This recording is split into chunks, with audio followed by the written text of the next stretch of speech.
앞서서 정지 마찰력이 작용하는 경우에 그 크기를 결정하는 몇 가지 예시 상황들을 봤는데, 자, 이번에는 좀 더 정지 마찰력에 대해서 근본적으로 설명을 추가하기 위해서 이처럼 mkg짜리 물체가 아주 일단 평평한 땅바닥 위에 잘 놓여 있는 경우를 생각을 합니다.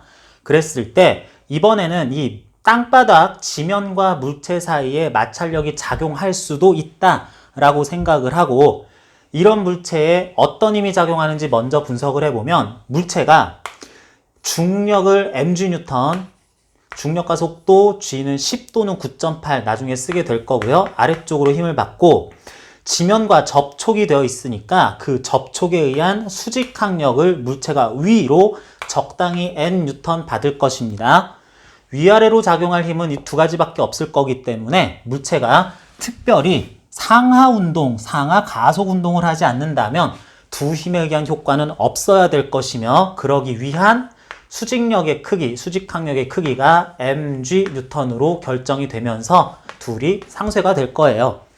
이 상황에서 만약에 두 물체, 지면이라는 것과 물체 사이의 접촉에 의해 적당한 크기 F라는 마찰력이 이번에는 면에 대해 수평 방향으로 또한 가해진다면, 그렇다면 F라는 힘이 어딘가로 있겠지라고 쓴 다음에 이 물체가 앞으로 어떤 운동을 할지를 봐야 되는데, 첫 번째, 물체는 땅바닥 위에서 정지한 상태로 가만히 있다고 합시다. 그러면 이 물체는 정지해 있다는 게 중요한 게 아니라 가속도가 0이다 라는 게 또 중요해지게 되는데, 물체가 가만히 계속 있다는 것은 지면과 미끄러지지 않는다는 뜻이니까 마찰력이 작용한다면 이 물체에 대해서 정지 마찰력이 작동하고 있을 것이다. 정지 마찰력이 있을 거다라고 생각할 수 있어요. 자, 그러면서 이 물체는 아예 움직이지 않는다라고 하면 좌우 방향 가속도도 없어야 되겠죠? 그렇기 때문에 물체는 현재 정지해 있어야 되는데 오히려 이게 있으면 이상하니까 정지 마찰력이 0N이다 라고 해야 되겠어요. 자, 이게 땅바닥 위에 어떤 물체를 놓고 정말로 정지 상태를 계속 유지할 때, 아무 짓도 하지 않았을 때의 상황인데, 여기에다가 물체의 오른쪽으로, 순전히 오른쪽으로 1N의 힘을 가해보자. 자, 상황은 이렇게 나오는데 조건을 항상 살펴봐야 돼요. 물체가 그래도 계속 가만히 있다, 정지 상태일 뿐만 아니라 가속도도 0이다 라고 한다면 결론, 물체는 0m/s의 제곱의 가속운동 0N의 알짜 힘을 좌우로 받고 있어야 되니까 1N이 가해지는데 정지해 있다는 조건이 들어가려면 어쩔 수 없습니다. 이 정지 마찰력을 왼쪽으로 1N 받는다라고 정지 마찰력의 크기를 바꿔줘야 되겠어요. 크기와 방향을 바꿔줘야 되겠어요. 그 순간 얘가 알아채고 1N일 줄 알았지 5N으로 내가 바꿔서 밀어볼 테다 라고 했을 때에는 그 순간 움직일 수도 있지만 그래도 역시 정제 있다면, 그러면 얘도 그래 나도 5N으로 바뀌어줄게 라고 합니다. 이 상황에서 갑자기 난데없이 물체를 왼쪽으로 2N으로 또 민다 라고 한다면, 얘가 그래도 물체는 정제 있다 라고 하려면 5N, 2N, 그래서 두 힘의 알짜인 오른쪽으로 3N을 받지만 물체는 가만히 있으려면 이게 왼쪽으로 3N으로 순간 또 변신을 해서 가해줘야 되겠다. 지금 아무리 다른 힘들이 가해져도 물체는 정지 상태 0m/s제곱 가속 상태를 유지한다는 전제하에 이렇게 했습니다. 요거 지워서 5N 가해지면 다시 5N, 요거 5N이다가 100N으로 바꾸면 정지 마찰력도 또 왼쪽으로 100N. 이거 지우고 왼쪽으로 100N을 넣으면 갑자기 마찰력이 오른쪽으로 100N 되고요. 자, 왼쪽에서 오른쪽으로 미는 이 힘 또는 여러 가지 알짜 힘이 결국에는 1000N이 됐다고 합시다. 1000N이 됐다고 하면 역시 정지해 있다면, 그렇다면 마찰력도 1000N. 이거 봐라. 오른쪽으로 가는 힘이 10,000뉴턴, 1억 뉴턴, 1000억 뉴턴이 된다고 해도 이게 알았어 그러면서 계속 1000뉴턴, 10,000뉴턴, 1억 뉴턴 막 가해지면은 물체는 결국 한 번 정지해 있었으면, 미끄러지지 않았으면 영원히 미끄러지지 않아야 된다라는 이상한 상황으로 결론이 나올 수밖에 없어요. 자, 앞에 썼던 정지마찰력 Fs는 크기가 이런 식으로 외력과의 관계에서 상황을 보면서 결정을 해야 되는데 그게 μSn보다 작다라고 이렇게 쓴 건 무슨 의미냐면 외력이 그런 식으로 마구 작용할 때 그에 상응하는 정지 상태를 유지하기 위한, 미끄러지지 않는 상태를 유지하기 위한 적당한 마찰력이 매번 작용할 수 있는 게 아니라 이렇게 대응할 수 있는 마찰력의 한계가 정지 마찰력의 한계 또는 최대값이, 자, 마찰력, 정지든 운동이든 마찰력은 특정 면의 접촉에 의해서 생긴다 그랬는데 상쇄는 됐지만 어쨌든 있었던 이 수직항력에 대해서 수직항력, 접촉에 의한 마찰력, 접촉이 있으면 수직항력도 있을 때 그 수직항력에 정지마찰계수라고 하는 μS 값을 곱한 것보다는 작게까지가 실제로 적용 가능한 마찰력의 한계점이다 라고 하겠습니다. 자, 그래서 만약에 Nkg이 요게 10kg이었었고 중력과 속도는 10이라서 9.8 아니라 10이라서 만약에 수직항력이 100N이었다, 98N 내지는 100N이었다 라고 하자면 100N의 현재 수직항력에 대해서 마찰계수는 맞댄 면의 거칠기, 재료의 성질에 따라 달라지는 건데 이 정지 마찰계수 μS 값이 예를 들면은 μS는 0.6이었다 라고 하자. 그러면 이것으로써 이 사이에 정지 마찰력이 작용한다면 그럴 때 그 정지 마찰력은 최대 60N까지 버틸 수 있다라는 게 나와요. 무슨 얘기냐? 둘이 미끄러지지 않으면서 작용할 수 있는 정지 마찰력은 최대 60N이라서 아까와 같이 외력이 1N, 5N, 3N 막 이런 식으로 작용할 때는 나도 5, 나도 3, 나도 20, 30 다 가능한데 가하는 힘이 예를 들어서 59N 가해진다 라고 하면 나도 59N 왼쪽으로 정지 일단 계속 만들어 놓을게 라고 한 다음에 이게 60N은 조금 애매하고요. 60.01N이 가해진다 라 그러면 나도 60.01N 가해질게 라고 했더니 그런 힘은 내 정지마찰력의 최대 한계값을 넘어서기 때문에 이런 건 불가능해 라고 그래요. 이런 힘이 불가능하면 어떻게 되겠어요? 물체는 이제 미끄러지지 않는 현재 상태를 유지하지 못하고 드디어 미끄러져 움직이기 시작을 한다. 그러면 이제 물체는 미끄러지기 시작을 해버렸기 때문에 둘 사이에는 정지마찰력이 작용하는 게 아니라 운동마찰력이 작용하는 상황으로 아예 바뀌어버리겠습니다. 이걸 그래프로, 이런 그래프로 많이 표시를 하는데 외력에 대해서 정지마찰력은 외력이 1N일 때 나도 1N, 외력이 10N일 때 나도 10N, 외력이 50N일 때 나도 50N 하면서 50N일 때 50N 이런 식으로 쭉 따라가면서 물론 외력과 방향은 반대 방향 돼야 되겠습니다. 외력, 면에 대해 나란한 방향으로 가해지는 힘들의 총 외력에 반대 방향으로 가해져야 되는데 외력이 지금 같은 상황에서 면 사이의 재질 차이에 의한 정지마찰계수와 현재 수직항력 몇 뉴턴이냐 했을 때 곱한 것 요걸 한계로 60N까지는 그러한 상황이 벌어질 수가 있는데 이 힘을 넘어가는 순간 이 힘보다 큰 65, 70, 80N이 가해지게 되면 그걸 따라가지 못하고 정지 마찰력의 작용은 이제 더 이상 나타나지 않는다 해서 외력에 대한 정지 마찰력의, 엄밀히 말하면 정지 마찰력의 크기가 정확하게 정비례하다가 여기까지만 구해질 수 있다라고 할게요.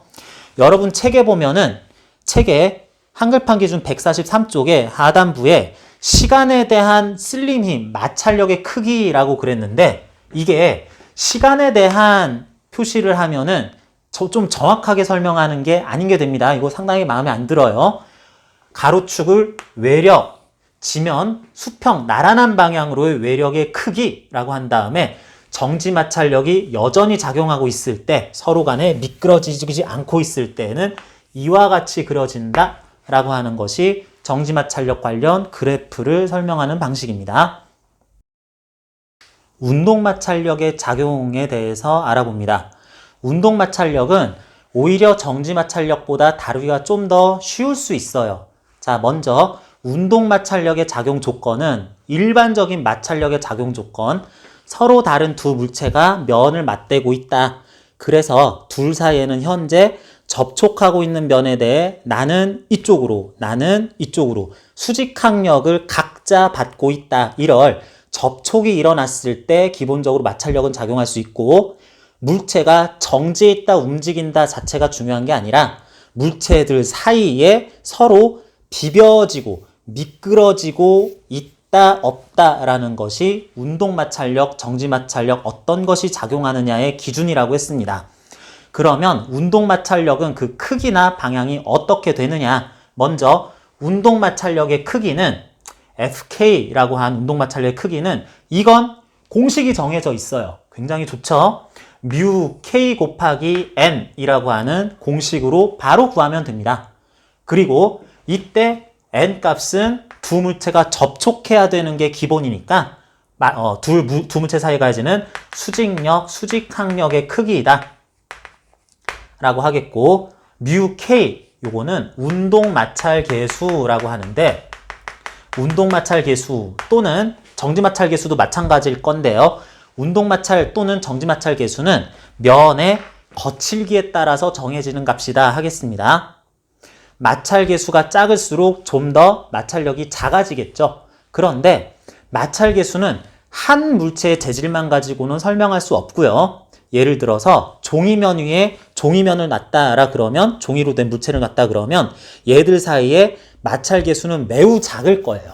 그런데 종이로 된 물체를 사포 위에다가 올려놨다 그러면은 얘 재질은 안 바뀌었지만 둘 사이에서 이 꺼끌꺼끌한 사포 때문에 움직일 때 마찰이 더 많이 발생할 거야.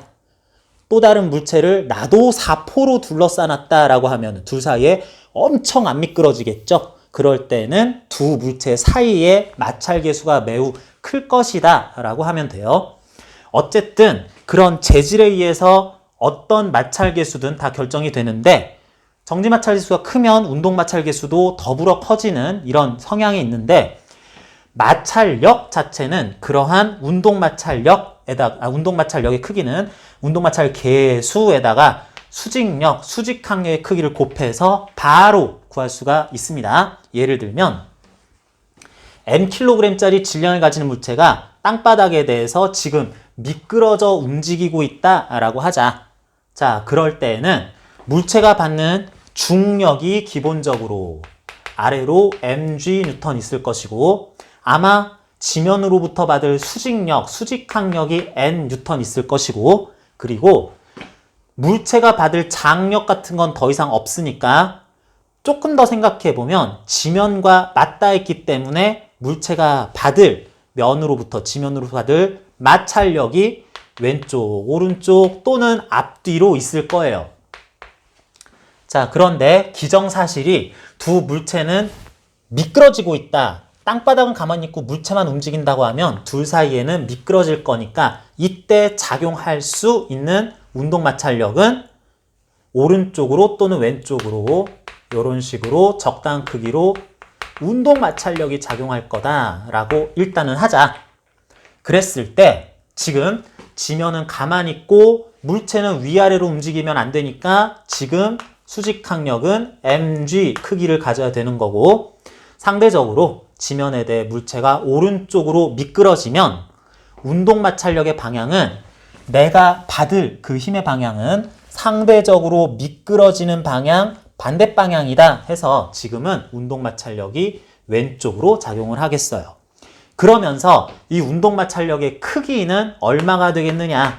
F의 크기는 현재 둘 사이 재질차에 의한 운동 마찰 계수 곱하기 지금 둘 사이에 가지는 수직 항력, 중력이 아닙니다. 수직력, 수직 항력이 mg이기 때문에 뮤 k mg 뉴턴이다 하겠어요.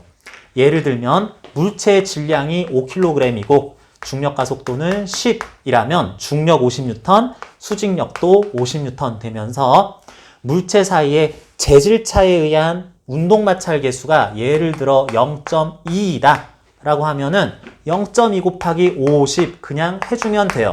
왼쪽으로 10N의 운동 마찰력을 받을 것이다 라고 하면서, 그래서 중력과 수직력은 상쇄됐으니까, 상쇄됐다는 거는 없어졌다는 뜻이 아니고 그 효과가 나타나지 않을 거다. 너에 의한 아래로, 너에 의한 위로의 가속 효과가 나타나지 않는다는 뜻이고 힘들이 존재하긴 하는 겁니다. 그랬을 때 왼쪽으로 10N의 힘을 받아야 되니까 지금은 오른쪽으로 움직이고 있지만 물체의 R자임이 그래서 왼쪽으로 10N 5kg이라면 왼쪽으로 2m/s 제곱의 가속 운동을 할 것이다.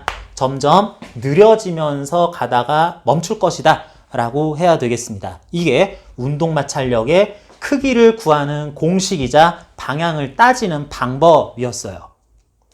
그러면 이제 조금 더 할 수 있는 게 정지 마찰력이 그래프상에서 나타나는 것과 마찬가지로 외력이 가해졌을 때 마찰력이, 일반적으로 마찰력이 외력과 반대 방향 같은 크기로 이 정도까지는 가해질 수 있었다라고 정지 마찰력을 썼을 때 운동 마찰력은 어떻게 될 것이냐? 운동 마찰력은 외력 상황에 무관하게 두 물체가 미끄러지고만 있다면 현재 가해지는 수직항력, 외력들, 물체가 좌우 앞뒤 방향으로 받는 외력들 말고 물체에 가해지는 수직력, 수직항력에다가 운동마찰 계수를 곱한 그 힘 크기로 쭉 가해질 것이다. 그래프를 이렇게 그리면 안 됩니다. 이렇게 그리면 안 되고 이건 있고 외력과 무관하게 외력이 아무리 커도 아무리 작아도 0N이라도